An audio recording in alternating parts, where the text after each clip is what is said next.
Buenos días.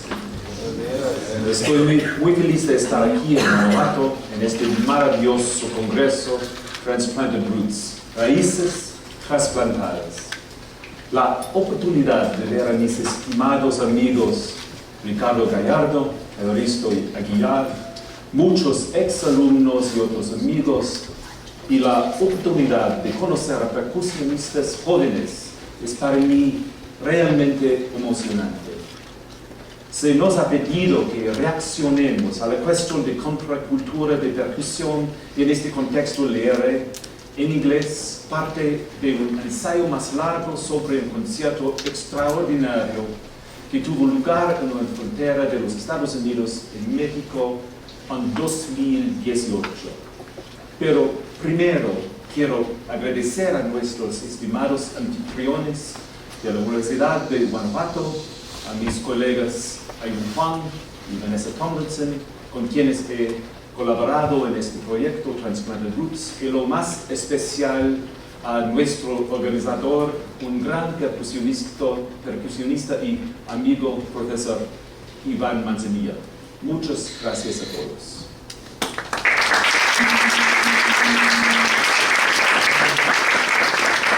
Thank you very much, and I'm very pleased to be here in Guanajuato in this wonderful Congress, Transplanted Roots, and to have the opportunity to see my esteemed friends, Ricardo Gallardo, Evaristo Aguilar, many former students who are now in the world doing extraordinary things, and lots of other friends. And of course, the opportunity to get to know young percussionists. And this is for me extraordinarily important and emotional. We have been asked to react to the idea of counterculture in percussion. And in this context, I would like to read a part of a much longer essay on a concert that, which was extraordinary, that I engaged in on the border of the United States and Mexico in 2018. But before I do that, I wanted to thank the hosts here at the University of Guanajuato, Ayun Juan and Vanessa Tomlinson, with whom I have collaborated on this project, and of course, our organizer, a great percussionist and a great friend, Iván Manzanilla. My paper is entitled Muros, Pintados, Being Human at the Border. John Luther Adams' Inuksuit ended so softly that at first no one knew the piece was over. Then after more than a minute, the applause began. Starting slowly, the first uncertain claps were barely distinguishable from the growl of the surf nearby. Then, in a roar of its own, with every passing second more clearly itself, a tide of human noise washed over the border in volleys of cheers, growing first on the Mexican side to be answered by an equally raucous response from the US side, back and forth, again and again it went. Separated by 100 yards, we performers, roughly 40 on each side of the international border between Mexico and the United States, and our audience of several hundred peered across on the US side, what could only be described in the most ironic of terms as the friendship circle and binational garden. Google it. There is nothing friendly about it. This is a plot of some mere 20 square yards of bare reddish-brown dirt. Not even a single granite pebble from the hilly borderlands survived the thorough raking by the Border Patrol. It's a kind of no man's land between the border and the United States proper to the north, as barren a place as you'll ever see. Normally, the garden is closed to the public, but for a few hours on some weekend afternoons, the United States opens the gate, separating the garden from the nearby state park, and people on the US side can walk right up to the border fence. One sunny November afternoon, I watched an older man carry a chair and a small table to the wire mesh and sit for a late Sunday lunch, while on the other side, young children and their mother regaled him with their stories of the week. Passing objects through the tight wire mesh is strictly forbidden, but if you press hard enough, you can just barely feel someone's fingertips from the other side. After Inuksuit, the border and the barricaded lands of the Friendship Guard denied us our usual post-concert rituals. We couldn't go out for a beer afterwards or share a meal. There were no little clumps of conversation as performers and audience relived the performance, no group photos. We could not hug each other and could barely see through the tight wire mesh. So we did the only thing we could do. We cheered. 2, then 5, and then nearly 10 minutes we roared in antiphonal pulsations, as though the simple act of clapping and yelling could eradicate the damnable wall. Quickly, the poetry of the moment became clear. For the hour it took to perform Inuksuit, sound had become the sole currency of human interaction. Like the emotions it represented, it flowed where it flowed. No politician could contain it, no wall could stop it, no detention cell could hold it. Those of you who know Inuksuit will immediately understand that it is the perfect music to be played at the border. The piece progresses through a series of obvious audible cues. No conductor is needed, so there is also no need for sight lines. All musical communication is carried out through sound alone. The piece starts with all of the performers grouped in a tight circle at the middle of the performance site, ideally a place with topographical features of interest. Then, in progressive steps, the initial tight circle moves outward. A group of mobile players leads the ensemble to remote stations away from the center.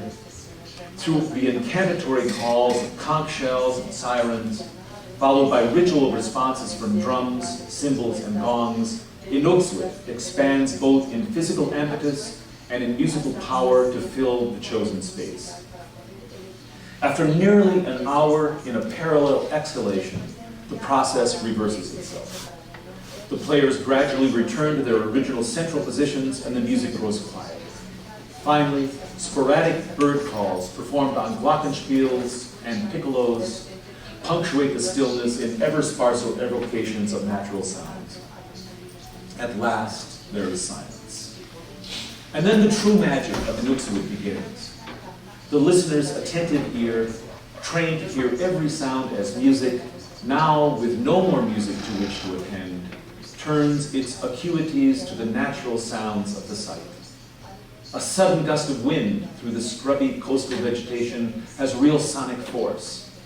The crash of waves on the border seawall that extrudes into the Pacific Ocean seems titanic, nearly Mahler-like in scale.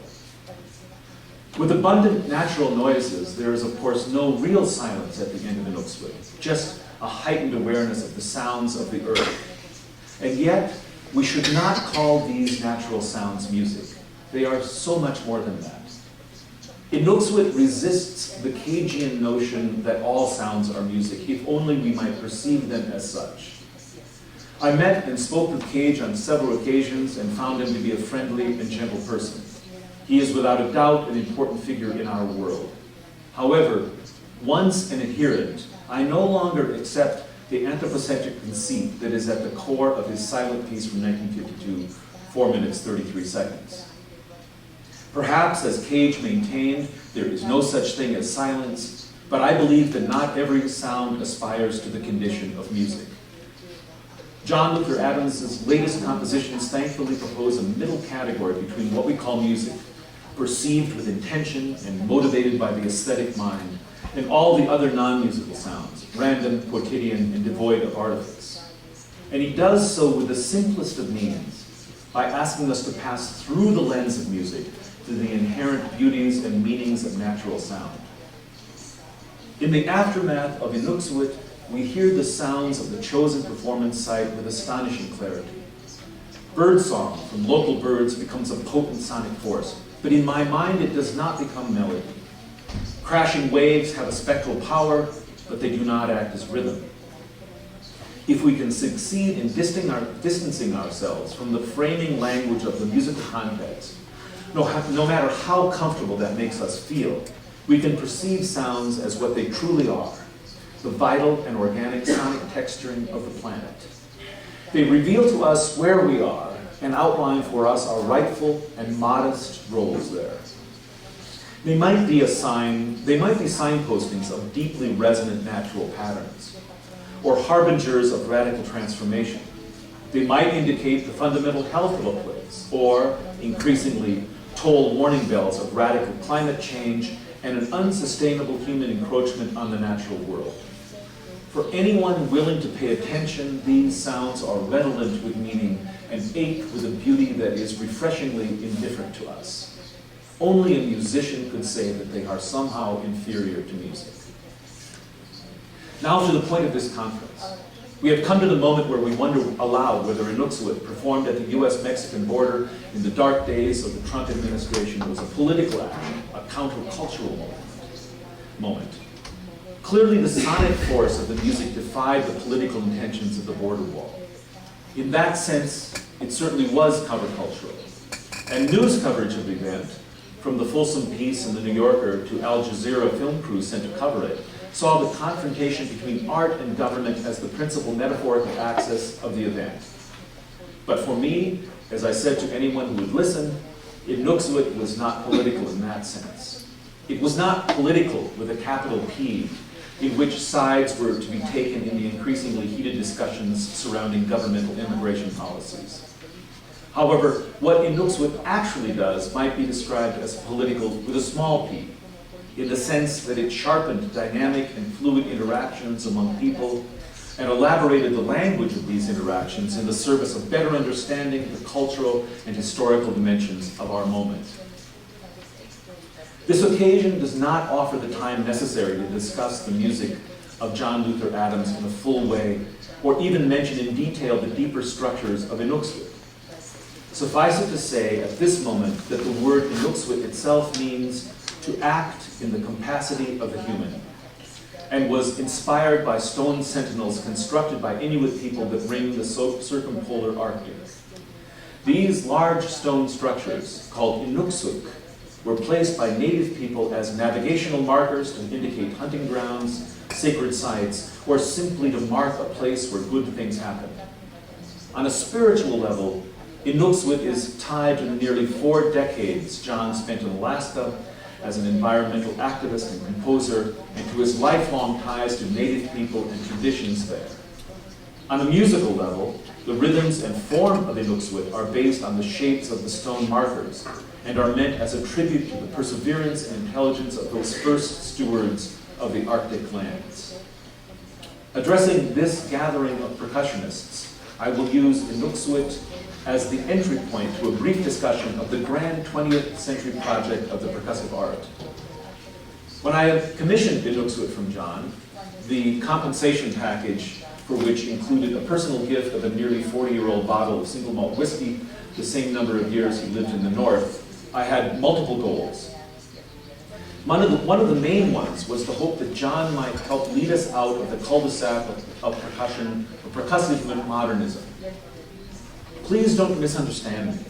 Modernism and percussion, or what I think of as the brief blooming of Enlightenment ideals in the mid-20th century, led by people with drumsticks in their hands and not quill pens, has been the guiding light of nearly all of my professional life. Thus, if I level serious criticism at it, I must first look to myself as a musician who has commissioned many dozen high modernist works, profited from its successes, and endeavored to pass it along to his students.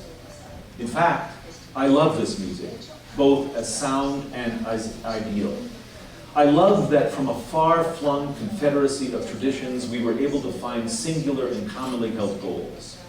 I admire our mutual pursuit of musical progression, complexity, and high-mindedness. I played Karl-Heinz Stockhausen's Zyklus because it was a more advanced piece than was William Kraft's French Suite, which I played because it was more advanced than Anthony Cerrone's Portraits in Rhythm. And by advanced, I mean more complex, more technically demanding, artistically more forward-looking. Seeking forward momentum, Zyklus led me to Roger Reynolds' Watershed and to Brian Ferneyhough's A Bone Alphabet, among others, each piece more capacious in terms of instrumental technique, rhythmic difficulty, and challenges to musical memory than the one before. Our direction was clear. The path led forward, and we were all engaged in a common project of constructing a musical language, one piece at a time. This was the music of builders, and I feel quite sure that for a full generation and more, our mutually maintained construction project was a positive force in the world. In fact, I shudder to think of the state of post-World War II percussion music without it. In the Kahlschlag world of middle 20th century, the word Kahlschlag means clear-cut in German. A ravaged cultural landscape was restored, in large part through the modernist idealism of its artists. Toru Takemitsu in Yoji Iwasa in Japan, and Karl-Heinz Stockhausen and Helmut Lachenmann in Germany created a functioning civilization out of sounds and set it upon the rubble of post-war Europe and Asia. Where society had failed, their pieces succeeded. The earliest examples are austere, nearly unmemorable in traditional terms of melody and harmony. But then there was so much to forget. And they were monuments to logic rather than emotion. But then our emotions had so thoroughly betrayed us. These pieces were constructed along the unforgiving vectors of the intellect. But on close listening, they are much more than music of the mind. They are blueprints for a better society. The best example is Zyklus, consisting of a veritable circle of instruments, a fully functioning globe, in which groups of instruments, the thinly disguised avatars of a harmonious society, cohabitate peacefully. And as this audience knows better than most, it contains unprecedented freedoms for its performers, in their choices of the ordering of events and even the direction in which to play the piece. These seeds of individual freedom were planted among the architectural stanchions of rationality to create a fertile blend of intentions. In Zyklus, Antérieur, and other such works, the musically salubrious values of intuition, emotion, and memory took their rightful places within an intellectually rigorous architecture of form. Soon enough, musical open-heartedness and collectivity began to sprout. This was the music of the future, the skyline of a new 20th century enlightenment. As a young performer working in the aftermath of the post-war period, I found this music to be thrilling and liberating. But like its counterpart 150 years earlier, which produced Kant and Beethoven, Thomas Jefferson and Captain Cook, this most recent cadre of Enlightenment explorers, builders, and mappers was not an unalloyed force for good. We are reminded of another axiom of rational thought. For every action, there is an opposite and equal reaction, which means that as the project of goal-oriented forward momentum pushed forward towards a singular goal and inevitably forced us to disavow other possible goals, a system that strove for a perfectly united artistic experience eventually atomized into individual tests of aesthetic and technical purity that left more losers than winners. In the pursuit of refinement, we inevitably excluded anyone who could not satisfy the demands of ever more florid, virtuosic standards. Indeed, virtuosity has become such a value, sui generis, of our art that we often fail to note that the root word of virtuosity, vir, comes from the Latin meaning man or husband, and surely has played a role in producing the mostly male cohort of contemporary percussionists. To be sure, the 20th century did not invent this system. That was done for us by multiple iterations of rationalists throughout history. But we percussionists, feeling for the first time the reassuring comforts of acceptance from the aesthetic mainstream, quickly adopted the conventions of Western classical music, even when it meant turning our backs on the many venerable traditions from which we had very directly germinated. Our newly adopted system was driven by a top-down force, from genius composers directed through virtuoso performers to refined audiences, all adjectives in quotation marks. Though the system produced much admirable music, anyone who did not fit into the system was discarded or perhaps worse, reshaped. The contortions of German musicologists in the 1980s who sought to explain Harry Partch in strictly modernist Central European terms would have been comical if they hadn't been so damaging to the understanding of one of the most original and distinctly non-European voices of our time. Composers like Morton Feldman and Alvin Lucier were dealt with, if at all, to the extent that they comported with modernist aesthetics. And the treatment of composers of color and women was horrific. What we allowed to be done to artists like Julius Eastman and Johanna Bayer in the name of rational modernity will be to our everlasting shame. From John, I wanted a new piece, one not from a builder, but from a gardener, one that might move us in a new direction. Or maybe the term gardener is also not quite right. Perhaps a better word is voyager, a solitary, intelligent presence, like the zip of a Barnett Newman painting, freely traversing a rich and inviting space. I imagined Inuksuit as a purification, perhaps the musical corollary to the Navajo ritual of beauty making, which, if I understand it well from the description in Barry Lopez's remarkable book, Horizon, is a sacred right to establish beauty and equilibrium in a person's life. The Navajo accept that corrosion and ultimate collapse are the inevitable results of living, even from the purest of beginnings, and that periodic reaffirmations of value are necessary to reinstate original beauty and prevent decay.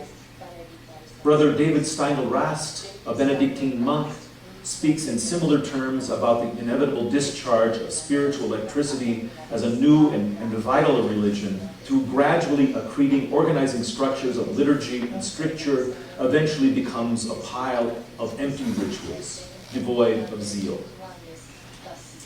In 2009, that was the year that Inuksuit was written, it felt like we needed a beauty ritual. Perhaps we still do. I continue to love the modernist percussion repertoire. Contacta literally changed my life.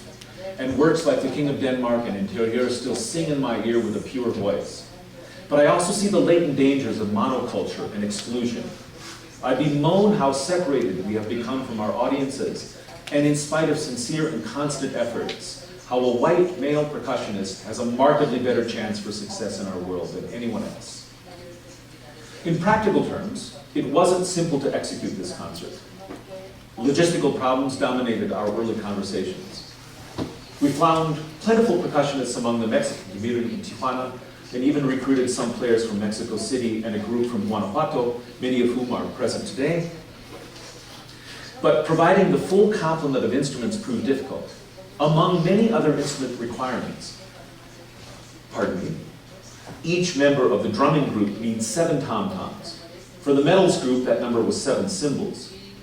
Putting aside for the moment that tom-toms normally come in even-numbered sets, thus making 7 drums already a hard number to come by, the 18 percussionists in this group would need an extraordinary 126 drums and 126 cymbals with their stands. There was, of course, a parallel contingent of drummers and cymbal players on the US side, making a grand total of 252 drums and 252 cymbals needed to play Inuksuit. Then there were the gongs, the sirens, sizzle cymbals, and bass drums. With all the sounds required in the piece performed by about 80 players, we were searching for about 1,000 instruments. John gave us his blessing to use Schick, and among us all, from institutions as widely ranging as the University of California in San Diego, San Diego State University, Chapman College, and the California Institute of the Arts, along with Mexican partners, everyone working for free and bringing their own sounds, we were able to get an adequate number for the performance. Then the transportation problem started. We could source more instruments and players in the United States and wanted to send some to Tijuana to equalize the forces. However, my university, UC San Diego, would not approve a state-owned vehicle to travel across the border, and even balked initially at a small number of our students who hoped to cross to play on the Mexican side. Working closely with Ryan Nestor, who was a doctoral student at UC San Diego at the time, and who managed most of the on-the-ground logistics, we found a commercial truck rental company that I would pay for personally, but we could still not use state-owned instruments because they could not be insured for an international trip. Ironically, there were no such restrictions when we traveled to Paris on another earlier tour. Our partners, San Diego Symphony, had similar rules and could not help us. Eventually, we gathered all of the privately owned instruments we could find and sent these, mostly in private cars, across the border. Finally, we were left with a nearly insurmountable problem on the US side. The nearest parking lot to the performance side was about 2 miles away.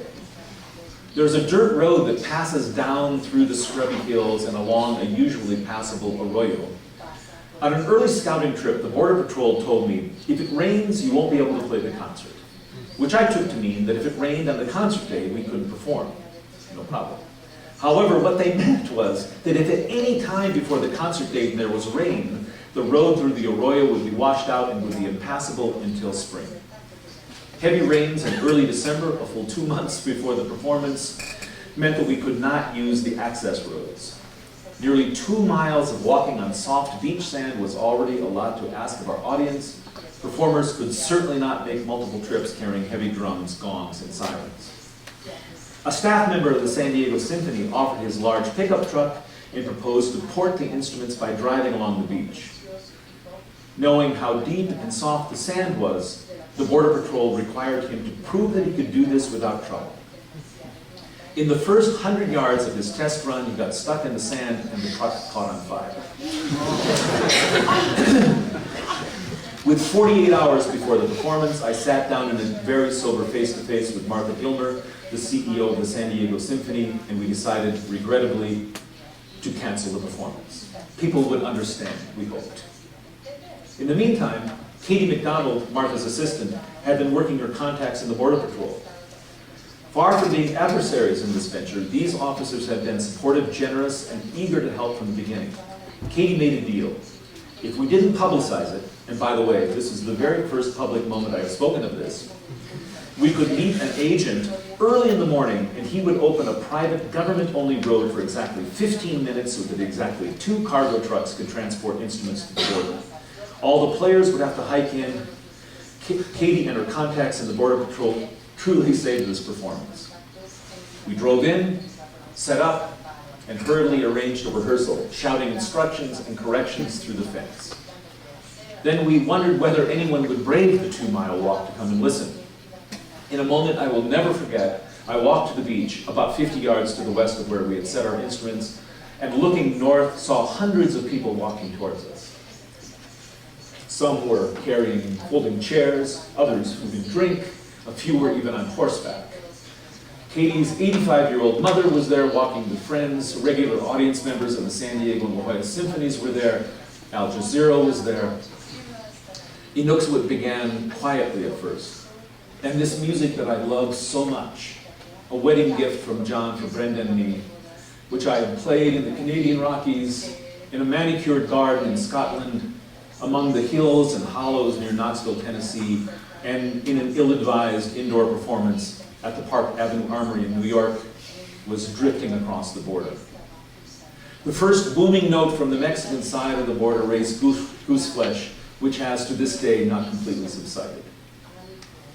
The circle expanded. To the north on the US side, and because of the border configuration, in a more horizontal east-west direction in Tijuana. The gongs roared, the conch shells intoned, John's music breathed. It connected north to south, seasoned professionals to first-year students, habitual concert goers to casual observers who happened to step out of one of the many beachside restaurants in the Playa de Tijuana that garland the arching beach to the south. It was magic, but why should I have been surprised? Pan-American partnerships had worked magic before. I reflected on what Salcedo and Roldan had meant to Jerez, how through the sounds of Latin percussion and the artistry of Latin American musicians, they together opened the tight early 20th century musical language to embrace a new, capacious landscape of noise. Recently, a fascinating conversation with the American art historian Diane Arkin of the National Gallery illuminated the same question in the visual arts. Where would mid-century US artists like Jackson Pollock have been without the great Mexican muralists Diego Rivera, Jose Clemente Orozco, and David Alfaro Siqueiros? I imagine an ionization without sinceros, and Pollock or Rothko or Motherwell without the ample dimensions of the muralist's mind. Artists from the 2 American continents had come together before to hoist us off the horns of a Hegelian dilemma, and I knew that in a small way in the streets of Tijuana and along the beaches in San Diego that this time we were doing it again. Inuksuit was ending. The drums faded to silence. The ebbing shimmer of triangles sparkled in the late afternoon air. A sudden gust off the Pacific momentarily masked the glockenspiels and their birdsong. Then the music is over, and several minutes of the gorgeous non-music of real birds and the actual wind filled the scrubby landscape, binding us together as fellow creatures sharing the same planet. Finally, like an overdue rain on a parched field, the cheering began. Amid the alternating waves of applause, I allowed myself a personal memory. As a Fulbright student in Germany in the early 1980s, I often visited Berlin. I returned many times, first as an eager and curious young traveler, and later to see my friend Jürgen, a gifted jazz guitarist who was completing his studies at the, yes, Karl Marx School of Jazz. One day Jürgen asked me if it was true what they said, that the western side of the Berlin Wall was covered in graffiti. He couldn't really believe it, since in the east it was painted a dull military gray and constantly patrolled by armed guards. I told him that indeed the western side was a brilliant and chaotic collage of color, a veritable party. It felt good at that moment to be coming from the side of art and energy, to be visiting from the right side of history. But then I remembered a planning visit to the Tijuana side in the first stages of the Inuksuit project with my friends, the wonderful percussionists Jorge Peña and Ruben Diaz. On the south side of the border, opposite the Friendship Garden, there is a park with spaces for picnics and where children play. I watched locals and tourists eat lobster in the cantinas along the playas and stare at the sun glinting off the Pacific Ocean. On the Mexican side, the wall is covered with graffiti, joyous designs and riotous colors, filled with personal mottos, declarations of love for high school sweethearts, and some very pointed messages for the 45th President of the United States. On the American side, it is painted in dull military gray and constantly patrolled by armed guards. In the fading light of late January afternoon, with the golden aura of Inuksuit still echoing in my ears, I felt a sudden shiver as the sure realization struck me that this time I was a visitor from the wrong side of history. Thank you.